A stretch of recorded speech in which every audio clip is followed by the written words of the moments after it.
Au volant de son monstre d'acier, il avale les kilomètres.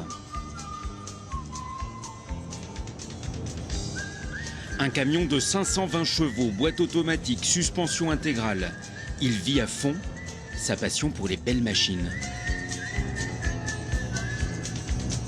Dès qu'on m'a demandé ce que je voulais faire, ça a été conduire des camions. Après, j'ai évolué dans ma tête pour voir qu'il y avait d'autres caps à passer et qu'il n'y avait pas que ça. C'est pour ça que j'en suis venu à l'éventualité de gérer une entreprise. Sa cabine est comme une seconde maison. À l'entrée, il enlève toujours ses chaussures. Il y en a qui ne comprennent pas. Et je conduis pieds nus parce que quand on était se promener en forêt, on rentre pas dans la chambre avec ses chaussures, par exemple, avec ses bottes.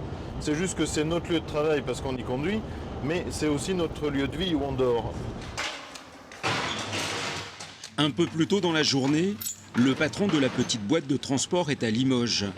Il charge une cargaison de carton, le transpalette dans une main et le téléphone dans l'autre pour répondre aux clients. Je peux pas. La journée la plus grosse que j'ai connue, 206 appels. Bon, les journées moyennes, c'est un peu plus d'une centaine quand même tous les jours.